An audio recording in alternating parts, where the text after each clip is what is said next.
Hello friends, ఇక్కడే సమర్పించే market set రోజు స్వాగతం. సో ట్రంప్ టు ఒక మేజర్ షార్ట్ కవరింగ్ ర్యాలీ ఏదైతే ఉందో ఈరోజు చూసాం. So US election results outcome already తెలిసిపోయింది. సో జనరల్లీ ట్రంప్ వస్తున్నాడని ఒక వార్త రావడంతో ఒక హెవీ షార్ట్ కవరింగ్ అనేది నిఫ్టీలో రావడం చూసాం, ఎస్పెషల్లీ లెడ్ బై ఐటీ అని చెప్పుకోవచ్చు. సో నిన్న మనం చూసాం ఆల్మోస్ట్ ఒక 200-250 పాయింట్స్ నిఫ్టీ ర్యాలీ రావడం చూసాం. That's purely because of banking.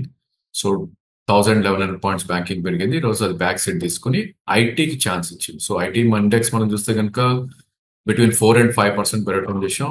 ఆ ర్యాలీ నిఫ్టీని 24,500 వరకు తీసుకెళ్ళిందని చెప్పుకోవచ్చు. సో ఈ రోజు గ్యాప్ అప్ ఓపెనింగ్ 24,300 దగ్గర 100 పాయింట్స్ గ్యాప్ అప్ తో ఓపెన్ అయ్యి ఎంటైర్ గ్యాప్ ఫిల్ చేసి 24,200 కూడా రావడం చూసాం. దాని తర్వాత బుల్స్ కంట్రోల్ తీసుకున్నారు నిఫ్టీని, వన్ సైడ్ అప్ వెళ్ళటం చేసాం. బట్ ఇక్కడ క్యాచ్ ఏంటంటే 24,548 ఏదైతే 20-day మూవింగ్ యావరేజ్ ఉందో దాన్ని క్రాస్ చేయలేకపోయింది. సో అదొక రెసిస్టెన్స్ పాయింట్ గానీ ఇప్పుడు కూడా మనం చూస్తాం. క్లోజింగ్ 24,000 అబౌట్ 480 దగ్గర క్లోజ్ అయింది కాబట్టి 70-80 పాయింట్స్ పైన రెసిస్టెన్స్ ఉంది కాబట్టి అది బ్రీచ్ అయ్యేంత వరకు అదొక రెసిస్టెన్స్ జోన్ గానీ చూస్తాం. ఒకవేళ 25,560 పైన క్లోజ్ అయింది అంటే కనుక నెక్స్ట్ లెవెల్ 24,560 పైన క్లోజ్ అవుతే కనుక 24,978 లెవెల్ అనేది ఓపెన్ అవుతుంది. అప్పటి వరకు కొంచెం అప్రమత్తంగా ఉండాలి, ఎందుకంటే లాస్ట్ 2 days లోనే 23,850 నుంచి 24,550, సో అబౌట్ 700 పాయింట్స్ ర్యాలీ దాకా రావటం చేసాం. సో ఇది ఇక్కడ చిన్న హాల్ట్ ఇచ్చే ఛాన్సెస్ ఉంటుంది. బట్ అగైన్ ఒకవేళ 24,560 పైన క్లోజ్ అవుతే కనుక మళ్ళీ 400 పాయింట్స్ ర్యాలీ వచ్చే ఛాన్స్ ఉంటుంది. దానికోసం ఒక 70-80 పాయింట్స్ టాప్ లాస్ పెట్టుకుని మనం కొనే ప్రయత్నం చేయొచ్చు. సో ఆల్ ఇన్ ఆల్ 24,200 అనేది ఒక స్ట్రాంగ్ సపోర్ట్ ఉంటుంది ఇప్పుడు.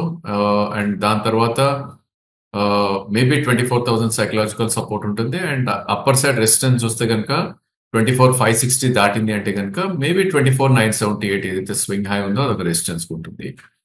సో ఇమీడియట్లీ కొనాల్సిన అవసరం లేదు. 1-2 days మనం చూసినా కూడా దిర్ ఇస్ నో హార్మ్ అని అంటాను. అండ్ స్టాక్స్ మనం చూస్తే కనుక it's led by totally IT అని చెప్పాము ఇందాకే.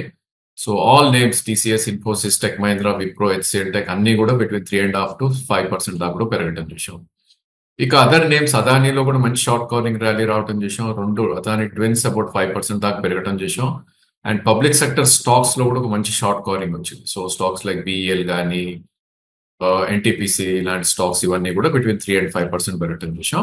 ఇక సెక్టోరియల్ చూస్తే కనుక మోస్ట్ ఆఫ్ ద సెక్టర్స్ అన్ని కూడా పాజిటివ్ గా ఉన్నాయి. లెట్ ఇట్ బి ఆటోస్ కానీ, లేదంటే ప్రాబ్లీ మెటల్స్ కానీ, అండ్ కొన్ని నేమ్స్ లైక్ ఏషియన్ పెయింట్స్ ఏవైతే కన్స్యూమర్ దీనిలో ఉన్నాయో అవన్నీ కూడా పాజిటివ్ గా ట్రేడ్ అవుతుంది. సో లూజర్స్ లోకి వెళ్ళి చూస్తే కనుక ఇట్స్ రిజల్ట్స్ రియాక్షన్. టైటాన్ ఒక 1.5% కట్ అవటం చేసాం. And probably insurance and financial stocks ఏవైతే హెచ్డిఎఫ్సి లైఫ్, ఎస్బీఐ లైఫ్ లాంటివి, IndusInd bank and axis bank లాంటివి కొద్దిగా వీక్ గా ట్రేడ్ అవటం చేసాం. ఇక ఎఫ్ఎంసీజీ నేమ్స్ లో కొన్ని లైక్ ట్రెంట్ లాంటివి, హిందుస్థాన్ లెవెల్ లాంటివి వీక్ గా ట్రేడ్ అవటం చేసాం. ఇక ఫార్మాలో సిప్లా ఒకటే స్వల్పంగా నష్టపోవటం చేసాం.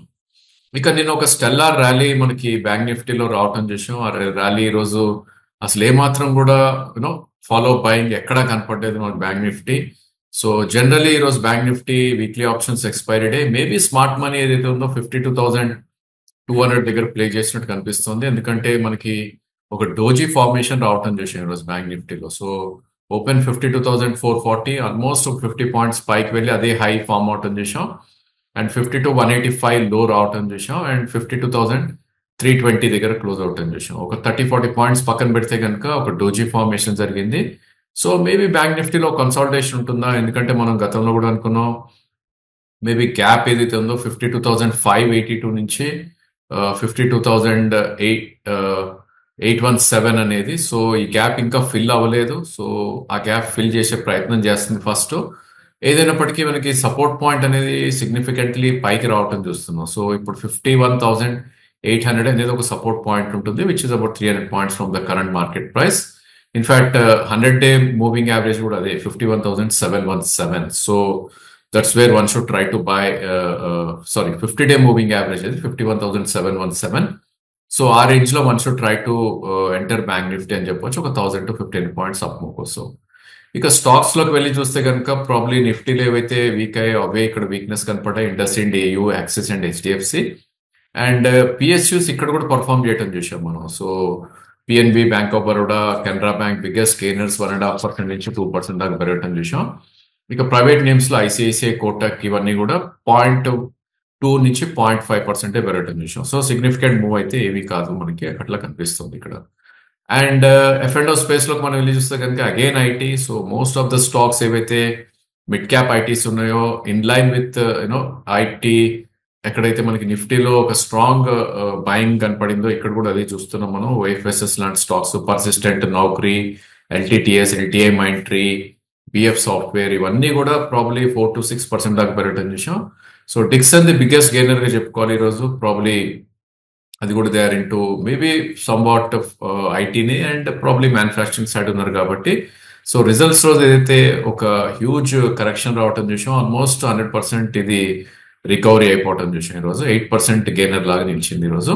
ఇంకా అదర్ నేమ్స్ లో మనం చూస్తే కనుక public sector enterprises GAIL about 6.4%, ఒక gap up opening, maybe results reaction అవ్వచ్చు. ఇంకా అదర్ నేమ్స్ లైక్ బిహెచ్ఎల్ కానీ, నాల్కో కానీ, సేల్ కానీ, ఎంజిఎల్, ఐఆర్సిటిసి, హెచ్ఏఎల్.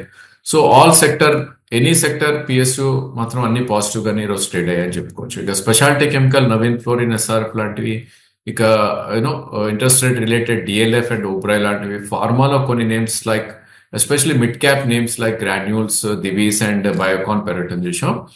ఇక వీకెండ్ వాటిల్లో సేమ్ యాజ్ నిఫ్టీలో ఏవైతే అయ్యాయో బ్యాంకింగ్ అండ్ బిఎఫ్ఎస్ఐ సెగ్మెంట్ లో ప్రాబ్లీ మనకి చూస్తే కనుక ముతూట్ ఫైనాన్స్, మన్నాపురం ఫైనాన్స్ లాంటివి, ఐసిఐసిఐ ప్రూ లైఫ్ లాంటి స్టాక్స్ ఇవన్నీ కూడా చాలా కొంచెం వీక్గా ట్రేడ్ అయ్యాయి. చాలా అని చెప్పారు, 1.5 to 2% క్రాక్ అవుట్ అని చూసాం. ఇక లార్జ్ క్యాప్ ఫార్మాలో కొద్దిగా సెల్లింగ్ కనపడింది ఇక్కడ. సో లుపిన్ లాంటి స్టాక్స్, లేదంటే ఇఫ్కా ల్యాబ్స్ లాంటివి, అరబిందో లాంటి స్టాక్స్ ఇవి కూడా కొద్దిగా వీక్గా ట్రేడ్ అవుట్ అని చూసాం. ఇక క్యాష్ మార్కెట్ లోకి వస్తే కనుక probably same set of stocks ఇక్కడ కూడా ఐటీ స్పేస్ లో ఎన్ఐటీ ఒక 20% అప్పర్ సర్క్యూట్ లో లాక్అవుట్ అని చూసాం. సో కొన్ని నేమ్స్ ఏవైతే ఒక న్యూ హైస్ హిట్ అయ్యో మనం అబ్జర్వ్ చేసే దాంట్లో షాల్లీ, పిపిఎల్ ఫార్మా ఒక అప్పర్ మూవ్స్ రావటం చూసాం. ఒక న్యూ హైస్ కూడా హిట్ అయినాయి. సో ప్రాబ్లీ 8 to 10% పెరగటం చూసాం ఈ స్టాక్స్. ఇక బీట్ అండ్ డౌన్ నేమ్స్ లో మనకు ఒక మంచి ర్యాలీ రావటం చూసాం. కొన్ని నేమ్స్ మనం చూసుకుంటే కనుక ఐఎఫ్సిఐ కానీ, క్యాప్స్టన్ కానీ, Nelco, gym labs, Tejas network, Zomato ఇవన్నీ ఎనీవేర్ బిట్వీన్ 5 to 7% పెరగటం చూసాం. ఇంకా చాలా స్టాక్స్ మనకి పెరిగాయి క్యాష్ లో. కొన్ని నేమ్స్ మనం చూస్తే కనుక వాటిల్లో స్టాక్స్ 5 to 10% పెరిగినప్పటికీ బిలో 200 మూవింగ్ యావరేజ్ ట్రేడ్ అవుతుంది. సో ఆ స్టాక్స్ లో అప్రమత్తంగా ఉండాలి మనం డెఫినెట్లీ. ఇన్ఫాక్ట్ ఐడియా ఫోర్స్ కానీ, డిబి రియాలిటీ కానీ, కేపీఐటీ కానీ, ఇంటర్నెట్ కానీ, స్పెషాలిటీ రెస్టారెంట్ ఇవన్నీ కూడా 5 to 10% అప్ మూవ్ రావటం చూసాం. బట్ బిలో 200 మూవింగ్ యావరేజ్ ఉన్నాయి. సో స్ట్రెంగ్త్ ఏమాత్రం ఉండదు ఇలాంటి స్టాక్స్ కి. ఓన్లీ ఒకవేళ మార్కెట్ పడింది అంటే కనుక ఇంకా ఎక్కువ పడే ఛాన్సెస్ ఉంటాయి. సో వీటిని కంప్లీట్లీ అవాయిడ్ చేయమని సజెస్ట్ చేస్తాం. అండ్ ఐ థింక్ నెగటివ్ గా ట్రేడ్ అయిన స్టాక్స్ లో మనకి న్యూలాండ్ ల్యాబ్ ఈరోజు ఒక రిజల్ట్స్ రావడం తోటి 14% దాకా కరెక్ట్ అయ్యి ఆల్మోస్ట్ ఒక 10% లోవర్ లో క్లోజ్ అవటం చూసాం. ఇక అదర్ నేమ్స్ మనం చూస్తే కనుక హిందుస్థాన్ జింక్ ఒకటి చెప్పుకోవాలి, 8% కింద క్లోజ్ అయింది. సో మనకు తెలిసిందే గవర్నమెంట్ క్యూఐపి లో వాళ్ళు ఒక 2% స్టేక్ డైవర్ట్ చేస్తున్నారు discount from the market price అని, అదొక 8% క్రాక్ అవుట్ అని చూసాం. ఇక other names like last couple of days గా పెరిగినాయి ఏవైతే ఉన్నాయో ప్రాబ్లీ వాటిల్లో కొద్దిగా రియాక్షన్ రావటం చూసాం. నేమ్స్ లైక్ శారదా క్రాప్ కానీ, హైటెక్ కానీ, సరేగమ్మ కానీ, త్రివేణి కానీ, KPI green foods and in Navkar Corp, Raymond's వీటన్నిటిలో స్వల్పంగా నష్టపోవటం చూసాం. సో 1 ఈవెంట్ అయిపోయింది, యుఎస్ ఎలక్షన్ ఈవెంట్, ట్రంప్ వచ్చేసాడు. నెక్స్ట్ వాట్ ఉంటుంది మార్కెట్, దాని తర్వాత ఫెడ్ మీట్ ఎలా అవుతుందో చూడాలి, ప్రాబ్లీ దాని తర్వాత చైనీస్ స్టిమ్యులస్ ఎలా ఉంటుందో చూడాలి. సో ఇవన్నీ కూడా పాసింగ్ డేసే కాబట్టి ప్రాబ్లీ మార్కెట్ మనకి we have to go by levels.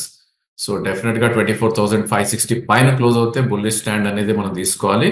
And ఇలాంటి టైంలో వీక్ స్టాక్స్ లో ఎక్కడైతే మనం స్ట్రక్ అయి ఉన్నామో, రిజల్ట్స్ అయితే ఎక్కడ బాగాలేదో, ఎక్కడైతే కార్పొరేట్ గవర్నెన్స్ ఇష్యూస్ ఉన్నాయో అలాంటి స్టాక్స్ ని ఈ ర్యాలీస్ లో ఎగ్జిట్ అయ్యే ప్రయత్నం మాత్రం డెఫినెట్లీ చేయాలి. ఎందుకంటే market is not run away market. మన ఇండియన్ స్ట్రక్చర్స్ డిఫరెంట్ గా ఉన్నాయి ఇప్పుడు. సో గ్లోబ్ లో ఎంత పాజిటివిటీ ఉన్నా కూడా మన రిజల్ట్స్ సీజన్ మొత్తం ఆల్మోస్ట్ అయిపోతుంది. సో ఈ రిజల్ట్స్ సీజన్ ని బట్టే స్టాక్ మూవ్స్ అనేది ఉంటాయి. అండ్ అఫ్ కోర్స్ కొన్ని ఒక 15-20 డేస్ అయిపోతే కనుక November 23rd ఏదైతే ఎలక్షన్ రిజల్ట్ ఉంటుందో Maharashtra and other state the, అది కూడా మన మార్కెట్ కి దోహదపడతాయని చెప్పొచ్చు. సో డెఫినెట్లీ వీక్ స్టాక్స్ ఎక్కడైతే ఉన్నాయో వాటిల్లోంచి ప్రాఫిట్ ఆర్ మేబీ స్వల్ప నష్టాలను బుక్ చేసుకోమని మా సజెషన్. అండ్ స్ట్రెంగ్త్ ఉన్న స్టాక్స్ ని కొంచెం మార్కెట్ రియాక్షన్స్ లో కొనే ప్రయత్నం చేయమని మా తరఫు నుంచి చెప్తున్నాం. So that's all for today. Thank you for watching the video.